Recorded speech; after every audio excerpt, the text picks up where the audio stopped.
acho que a igreja não acordou, deve ser muito cedo ainda. Vamos tentar de novo. Bom dia, paz do Senhor, amém? Melhorou, mas vai ficar melhor ainda, glória a Deus. Queridos, então hoje nós vamos trazer uma palavra da parte de Deus, né? Eu vou estar lendo, você que quiser também acompanhar, ou quiser acompanhar aqui em cima. A palavra que a gente vai estar ministrando é sobre, no Evangelho de Marcos, capítulo 3, do verso 1 até o verso 6. Glória a Deus.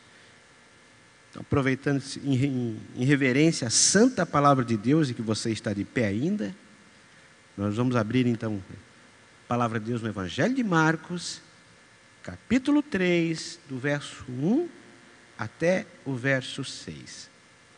Diz assim a Santa Escritura. Olha só. E outra vez entrou na sinagoga e estava ali um homem que tinha uma das mãos mirrada. E eles estavam observando se o curaria no sábado para o acusarem. E disse ao homem que tinha a mão mirrada: levanta-te e vem para o meio. Eu vou repetir: levanta-te e vem para o meio. E perguntou-lhes: é lícito no sábado fazer bem ou fazer mal? Salvar a vida ou matar? E eles calaram-se. E olhando para eles em redor, com indignação, condoendo-se da dureza do seu coração, disse ao homem: estende a mão. E ele a estendeu, e foi-lhe restituída a mão, sã como a outra. E tendo saído os fariseus, tomaram logo conselho com os herodianos contra ele, procurando ver como mataria. Você pode se assentar, vamos orar a Deus. Glória a Deus. Papai, essa é a tua palavra. Senhor, eu não sei o que vai acontecer hoje. Eu não sei o que tu tens planejado para essa manhã, Senhor. Mas foi a palavra que o Senhor me deu essa semana, Senhor. Eu não sei o que tu vais fazer, mas eu sei que tu vais fazer, Senhor. Começa desde já, Pai, em nome de Jesus. Senhor, abre o céu sobre esse ambiente. Senhor, coloca anjos em volta dessa igreja, Senhor, dentro da igreja. Senhor, para que a tua palavra, quando sair do altar, sair, Senhor, como uma flecha, como uma brasa viva, Pai. E que cada coração esteja pronto, receptivo, para ouvir aquilo que tu tens para nós nessa manhã, Senhor. Eu não sei, Senhor, o efeito da palavra, mas eu sei que o Senhor vai fazer algo nessa manhã. É o que eu te peço e já te agradeço, no nome santo do Senhor Jesus Cristo. Amém. Glória a Deus. Queridos, eu não sei o que você está passando. Eu não sei como está a tua vida. Talvez tenha gente até aqui nos vendo pela internet também. Eu não sei como você está em casa. Mas uma coisa eu sei. Quando Deus levanta, dá uma palavra para a gente, Ele é um Deus de propósito. Essa palavra eu não vou pregar porque eu acho que eu deveria pregar, porque... já que eu tenho que pregar, prego qualquer uma. Não. Todo homem de Deus, toda mulher de Deus que vem no altar, ele precisa ser a boca de Deus para a igreja. E se eu não for boca de Deus, se eu não pregar com autoridade, com graça de Deus, a minha oração, desde que eu me conheço, desde que eu subi, eu disse: Senhor, não me levanta no altar se não for para mexer com a igreja, se não for para impactar, se não for para dar uma palavra que mude vidas. Senhor, se não me deixa fazer palestra, me deixa fazer outra coisa, mas quando eu subir no altar, a palavra tem que falar com o povo, aleluia. Senão não me levanta outro, tu tens outros bons. Queridos, e o título da mensagem é: Jesus ainda continua me chamando. Diga para alguém do teu lado: Jesus ainda continua te chamando. Glória a Deus. Pois é. Você pode dizer: Ele continua me chamando, mas eu não estou ouvindo. Será que é a voz de Jesus que não fala mais, ou meus ouvidos que estão talvez surdos para ouvir a voz de Deus? Com certeza Jesus nunca teve nenhum problema de saúde. Então a voz dele não está com problema. Se existe alguma coisa errada, é conosco. E eu vejo esse texto aqui, um texto interessante. O evangelista Marcos, ele escreve esse texto para converter os romanos. Mateus foi para os judeus, Marcos foi para os romanos, Lucas foi para os gentios, e João é o evangelho que já universal, né? Que ele fala então que Jesus é Deus, ele não dispensa a apresentação e tudo. Então ele começa falando do ministério de João Batista, depois ele começa falando do batismo de Jesus, se você começar a ler Marcos, a tentação de Jesus, e quando Jesus vai para o ministério, Jesus começa a realizar obras, milagres, maravilhas. Pessoas são curadas. De repente Jesus chega no ambiente, pessoas são, surdos ouvem, os cegos veem, os mudos falam, paralíticos andam, aleluia. E aquele povo não estava mais acostumado a ver um profeta de poder assim. Mortos ressuscitam. E o povo começa a ficar curioso. Quem é esse pregador? Quem é esse homem, como pregou o pastor Jacques? Mas ele não é o carpinteiro, o filho de José? Talvez você olhe para o pastor aqui, o pastor Gilmar, o pastor Vilimar, eu, pastor, qualquer, mas eu conheço a família dele, ele não é aquele homem que... Eu conheço ele. Você conhece sim a nossa família, mas precisa conhecer, às vezes, o Deus que está dentro da gente. E quando a gente conhece o Jesus de verdade, coisas extraordinárias acontecem na nossa vida. Aleluia. E eu vejo assim que Jesus começa a curar. E para você ter uma ideia, até a sogra de Pedro é curada. Olha que notícia boa para o genro que está com problema com sogra. Até a sogra tem solução. Glória a Deus. Amém? Posso ouvir um amém? Glória a Deus. Queridos, então Jesus ele tem solução para todo e qualquer problema. Eu estou brincando, porque a minha sogra é uma bênção. Ela me defende mais do que a minha esposa, né? Mas tem gente que tem problema com sogra. Então, queridos, qualquer que seja o teu problema, Jesus tem a solução. Você imaginou chegar lá, Jesus, eu estou com tal problema. É, querido, mas esse aí eu não descobri um jeito de resolver. Vai para outro. Não, Jesus tem solução para todo e qualquer problema. Seja financeiro, seja conjugal, familiar, qualquer. A Bíblia não esqueceu nada. Se você quer saber alguma coisa de problema, como resolver, está tudo na Bíblia. Os maiores livros, os best-sellers, copiam da onde? Da Bíblia. Mas e a gente, que livrão, que best-seller. Querido, o maior best-seller de todos os tempos, ou o livro mais vendido, ainda é e sempre será a Bíblia, aleluia, porque ela é a palavra de Deus viva e eficaz. Glória a Deus. E esse texto, então, nos ensina muitas lições. Eu quero compartilhar rapidamente nessa manhã algumas lições com vocês. A primeira lição que eu vejo aqui, e eu queria que você prestasse atenção nisso, que mesmo quando a igreja parece fria, Jesus entra nela para cumprir o seu propósito. Vou repetir.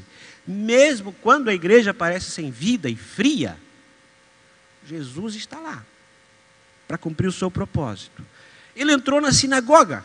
O que é a sinagoga? Não era a igreja da época? O templo da época? Uma parte do templo ali? E Jesus entrou. Talvez, pense comigo, muitas pessoas dissessem, eu vou na igreja de novo, eu vou na sinagoga, eu vou escutar aquele sacerdote falar, ele fala sempre a mesma coisa, ele fica batendo na gente, parece que não é mais não está mais com o machado afiado, já é com o cabo do machado, está batendo na gente, e diz que a lei é isso. Aliás, são 613 leis, eu não consigo cumprir todas. Para que eu vou lá para sair pior do que eu entrar? Talvez eu vou chegar na igreja e vou sair pior do que eu entrar, porque eu digo, como eu sou ruim, como eu sou mau, e eles acusam a gente. A igreja da época estava assim, uma igreja que cobrava, mostrava um Deus bravo, um Deus que dizia, você não vai entrar para o céu, só que vai entrar no céu é quem é esse, é aquele, e as pessoas se sentiam diminuídas. Mesmo numa igreja assim, Jesus entrou. Eu quero dizer para você, talvez você está aqui na igreja e diz assim, parece que a nossa igreja está fria, está vazia, né? Antes da pandemia ela estava cheia, os cultos de quartas, o culto de domingo, à noite, estava tudo cheio. E agora parece que tem pouca gente. Queridos, o maior sermão do mundo, que foi João 3,16, foi pregado para quem? Para uma pessoa só. Para Nicodemos, porque Deus amou o mundo de tal maneira, para que todo aquele que nele crê não pereça, mas tenha vida eterna.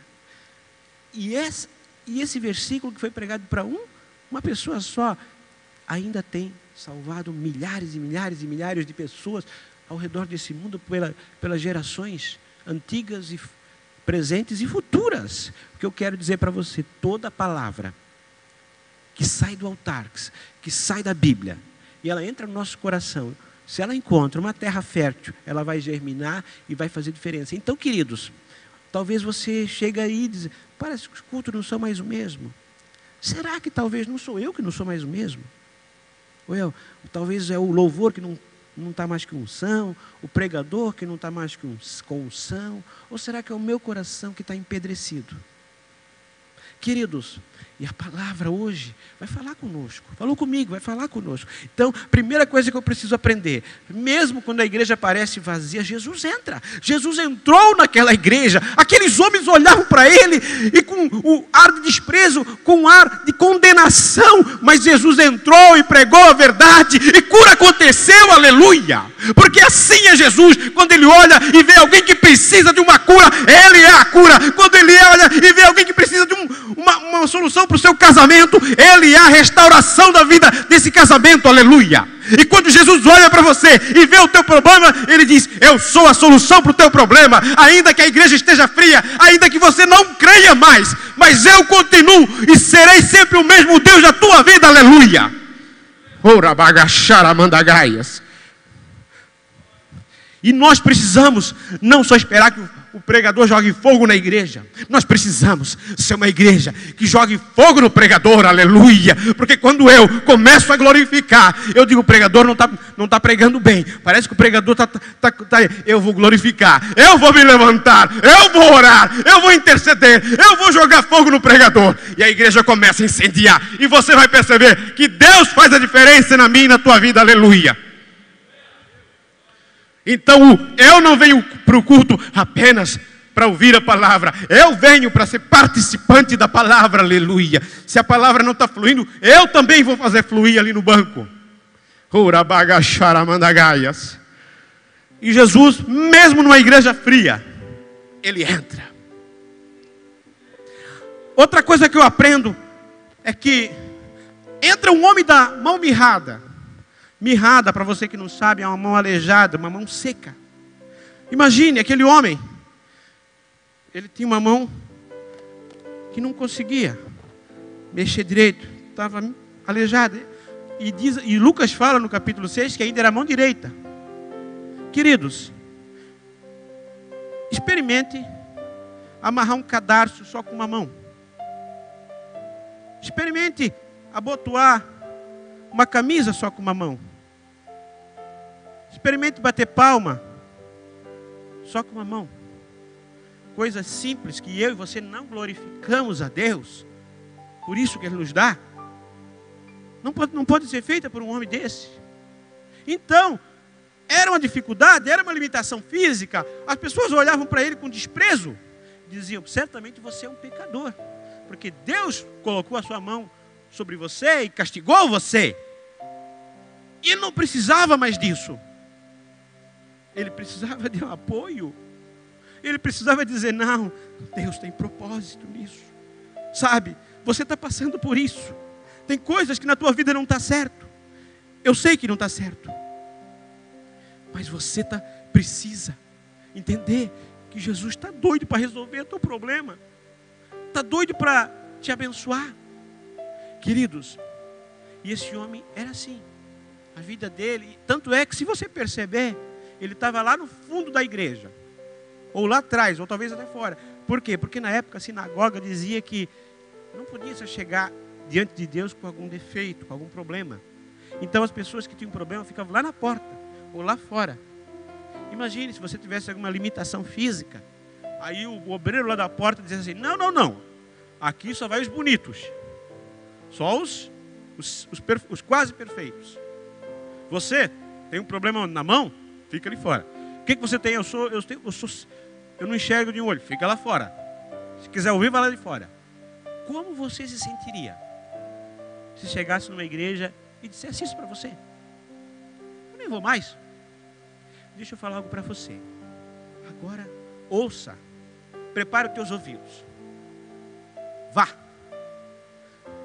Às vezes aquele culto que você não quer ir, O inimigo diz, não vai, para quê? Fica em casa, estás cansado, trabalhar a semana toda. É justamente esse o culto da tua vitória. É esse o culto que você vai ser abençoado. É esse o culto que Deus vai falar contigo. É esse o culto que Deus vai te levantar, aleluia. Sabe por quê?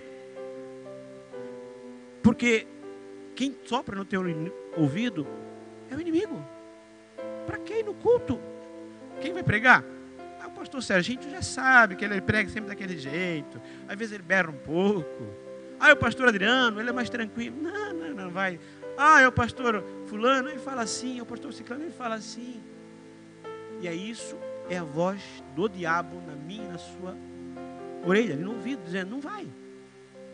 Queridos, então aquele homem, ele tinha todas as desculpas possíveis para não ir na igreja. E eu pergunto para você, alguém diz para você assim, fica aí atrás, não senta aqui na frente. Não. E mesmo assim aquele homem foi e foi abençoado. Então o que eu vejo aqui é que havia um homem que resolveu não desistir de Jesus. E ele disse, talvez seja hoje meu dia.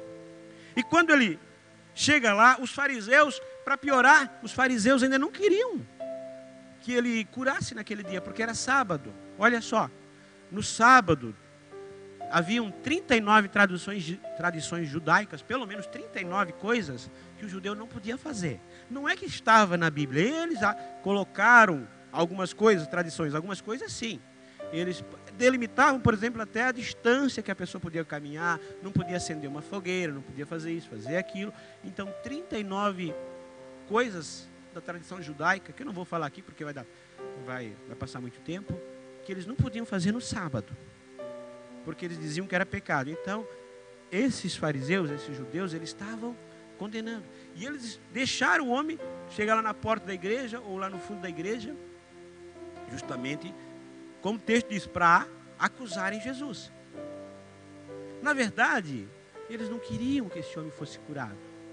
Inveja. Queridos, Satanás, desde o início, a estratégia sempre é a mesma. Sabe o que ele coloca no teu coração?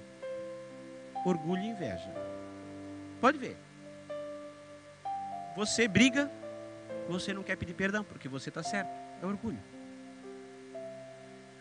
Você tem menos do que o outro, vou dizer, mas também o outro financiou o carro em 36 vezes, em 60 vezes.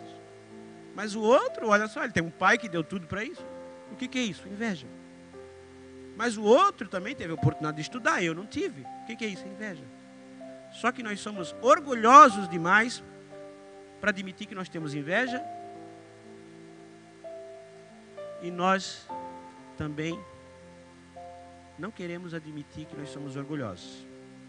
Nós somos tão humildes, tão orgulhosos que nós temos às vezes orgulho da nossa humildade. Porque eu sou humilde. Não é isso? Então, queridos, quando a gente começa a ler a palavra e ela começa a falar no nosso coração, a gente vê como a gente é dependente. E antes de eu subir no altar, ali enquanto eu louvava a Deus, a banda tocava, eu lembrei das primeiras vezes que me chamavam para pregar. Como eu vinha tremendo.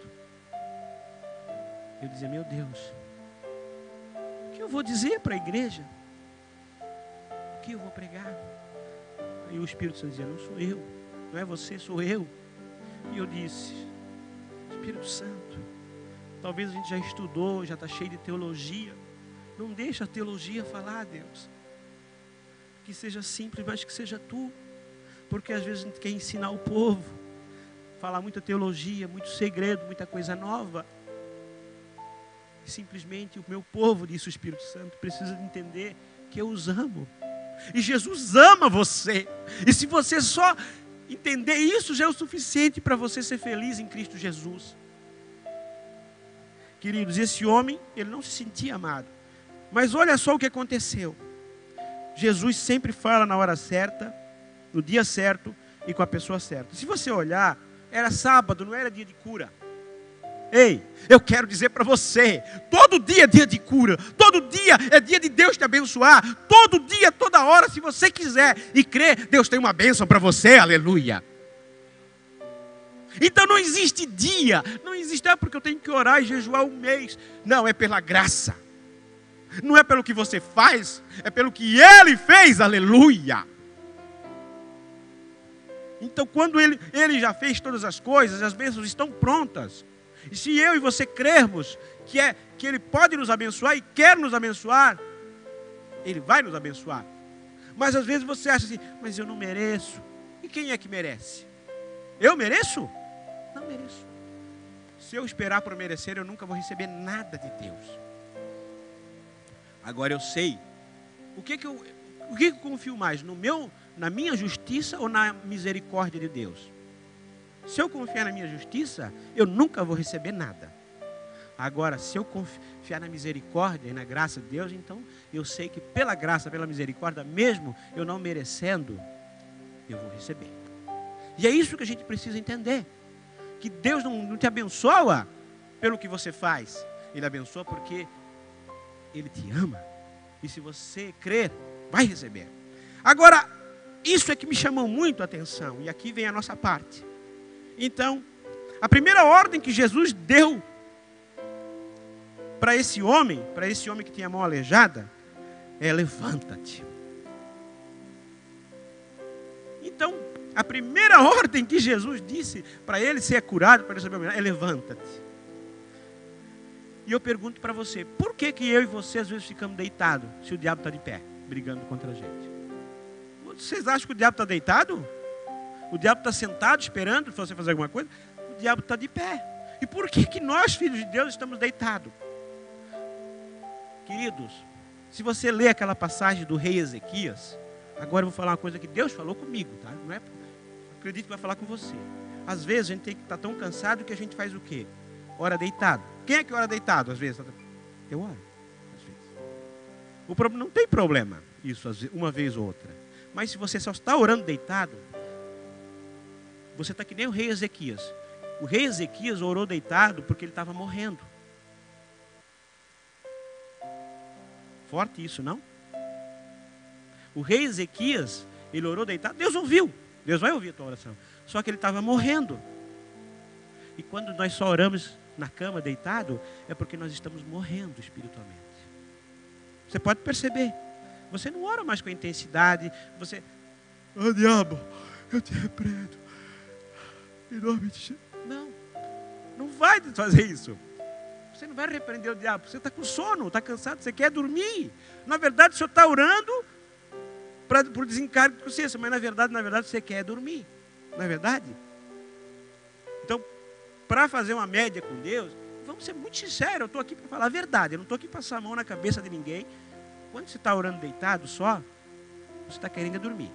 Você só está orando porque vai fazer uma média, vai agradecer, porque senão você vai se sentir mal. Não é para Deus se sentir bem, é porque você e eu vamos nos sentir mal. Então, queridos, se você só ora deitado na cama, é um sinal que eu e você estamos morrendo espiritualmente. Ezequias estava morrendo. Deus ouviu, mas depois ele teve que se levantar. Então a primeira ordem de Deus é: levanta-te. Levanta-te, meu irmão. Levanta-te. E diga, eu vou me levantar. Diga, eu vou me levantar. Aleluia. Declare isso na tua vida. Eu vou me levantar. A minha casa vai se levantar.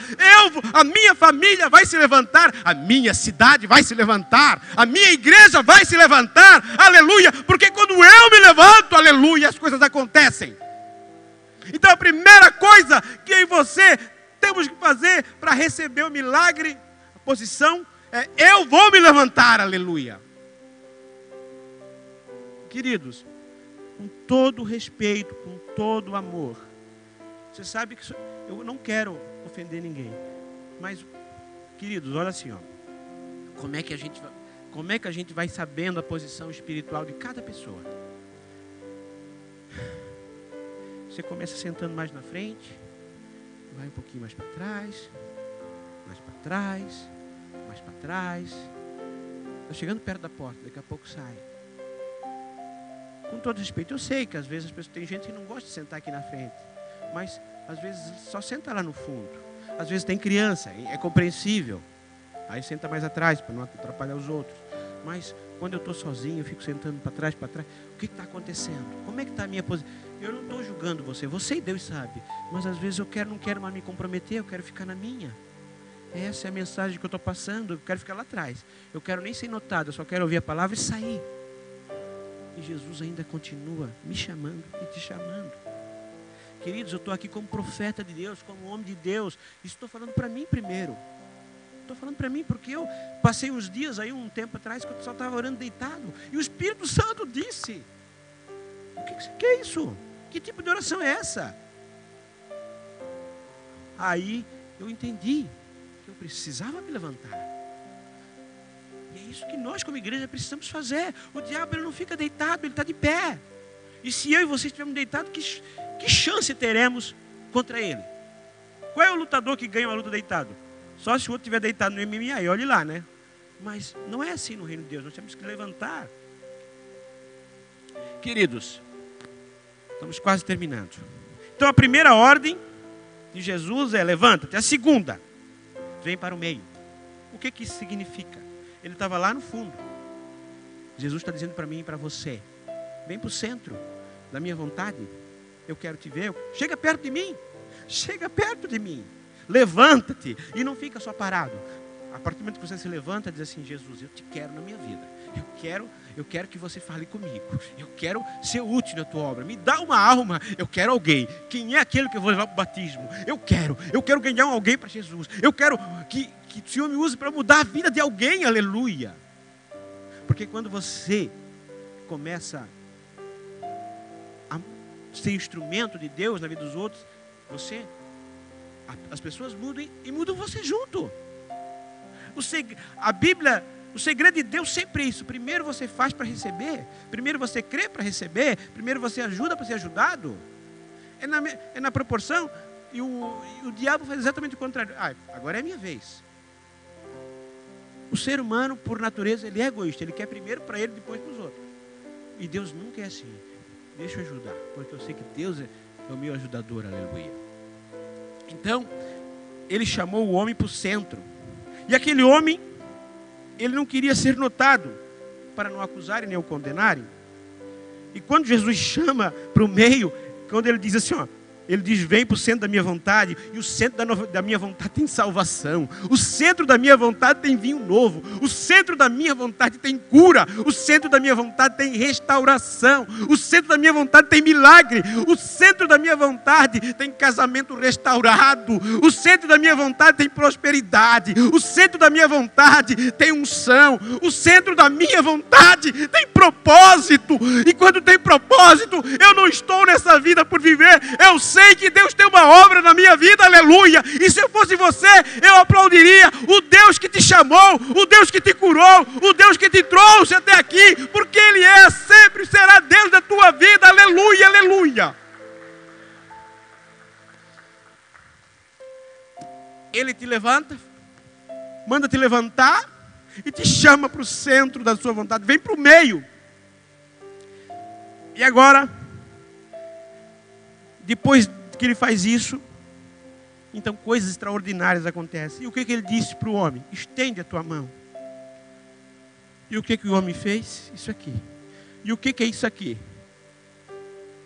Eu quero receber. Eu estou pronto para receber. Deus está dizendo assim, você quer receber? Abre a tua mão. Abre a tua mão. Seja generoso. Esteja pronto para receber. Creia que eu quero te abençoar. Agora, se você fica... Quando está com a mão fechada, a gente está ou querendo dar um soco, ou está tenso. Né? Imagine que... Hoje a gente está até cumprimentando assim por causa da pandemia. Mas se você chegar sempre assim, é porque esse cara vai me dar vai me derrubar daqui a pouco, né? E Deus quer que eu e vocês abramos a mão, venhamos abrir a mão, porque Ele quer colocar coisas na tua mão. E o segredo aqui, então, se você não lembrar mais nada da mensagem que foi falado, lembra assim, você precisa se levantar, eu preciso me levantar, vem para o centro, atenda o chamado de Deus e abra a sua mão. Abra a sua mão. Seja mais generoso na oferta. Diz, Senhor, eu quero. A Bíblia diz, é direito meu, eu vou receber. Se o Senhor prometeu, eu quero. O Senhor prometeu que a minha família vai ser salva, Senhor, então eu quero. É promessa. Eu não vou deixar o diabo dizer o contrário, não. Porque é promessa. O Senhor prometeu que aquele que dizima e oferta, ele vai, como o pastor Pedro falou aqui, os celeiros vão encher e os meus lagares vão transbordar. Então eu quero isso na minha vida, porque eu cumpri o teu voto, eu ofertei, eu dizimei. Então diabo, tu não pode fazer, porque eu fiz a tua obra, eu estou fazendo. Então eu quero, eu vou para o centro, porque eu tenho direito, aleluia. Isso não é brigar com Deus, isso é reivindicar os seus direitos em Cristo Jesus, aleluia. E quando eu reivindico os meus direitos, né? Se o juiz, que é o justo juiz, ele vai dizer, não, é verdade, ele tem direito. A palavra diz, então, anjo, pode abençoar ele. Vai lá e alcança o quanto antes, aleluia. Queridos, eu não sei como é que você está. Eu queria te convidar para ficar de pé. Aleluia. Aí no teu banco, aí no banco mesmo. Eu queria que você fechasse os teus olhos. É você e Deus. Eu queria que agora você não olhasse para o teu vizinho da direita e nem da esquerda. Eu não vou te chamar para vir aqui na frente. Mas eu queria que você meditasse no que foi pregado. Feche teus olhos. Esqueça todas as coisas. É só você e Deus. Esqueça o que você vai fazer daqui a pouco. Vai ser breve, é só uns minutinhos. Se concentre só em Deus. Não deixa o diabo ou alguém te distrair. Agora é você e Deus. Eu não sei como é que você está espiritualmente. Talvez você está dormindo espiritualmente. A tua oração que antes, lembra? Era uma oração que fazia tremer o inferno. Você orava com autoridade. Você dizia, não, diabo, aqui na minha casa não. Hoje a tua oração talvez seja, Senhor, tem misericórdia de mim. Como aquele cego, me perdoa. Eu estou errando tanto. Talvez a tua oração, você começa a orar e dorme. Talvez você está assim. Talvez você não está mais conseguindo se levantar. E você está lá no fundo da igreja. Não fisicamente. Mas você está dizendo assim, olha, se algumas coisas não mudarem nessa igreja, eu vou sair. Eu estou quase na porta mesmo. Parece que a igreja está fria. Eu acho que eu vou para outra. Vou ver como é que é. E é isso que o diabo quer. Você ficar experimentando uma igreja, outra e nunca se encontrar. Enquanto que a resposta verdadeira não está nas igrejas, mas está dentro de você. Eu quero orar por você, feche teus olhos. Querido Espírito Santo, eu quero estar sensível à tua direção.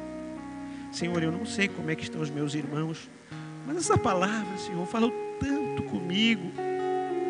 E o Senhor me dizia, Senhor, que tem muita gente que está morrendo dentro da igreja. Até porque a igreja é um hospital. A igreja é um hospital, ela vem para curar os enfermos. Mas quando os enfermos não querem ser tratados, eles dizem, deixa fora do hospital, eu quero ficar aqui na porta do hospital, eu não quero ir para o leito. E o Senhor me revelava essas coisas. Tem gente que chega até o hospital, mas ele não quer ficar lá, ele não quer receber uma injeção, ele não quer que o médico faça o tratamento, ele só quer ficar lá na porta e dizer, eu estou aqui, se acontecer alguma coisa eu berro. E o Senhor me falava que às vezes a igreja está assim. Ela está como que na porta do hospital e não está querendo ser tratada. Então, Senhor, em nome de Jesus, a minha oração, Senhor, é que eles possam dizer hoje, eu vou me levantar. Eu vou me levantar. Eu vou entrar no centro da tua vontade. Eu quero continuar ouvindo a tua voz. Fala comigo, Senhor. Como era bom quando eu ouvia a tua voz. Como era bom quando eu chorava na tua presença. Como era bom que quando eu saía do culto, que só faltava voar. Como era bom que quando eu saía do retiro, eu dizia, eu vou ser um novo homem, eu vou ser uma nova mulher. Como era bom quando eu sentia a tua presença. Como era bom que quando o louvor tocava, eu chorava, eu sentia a unção, eu dizia, Deus, é aqui que é o meu lugar, eu me encontrei. E por que hoje você está perdido?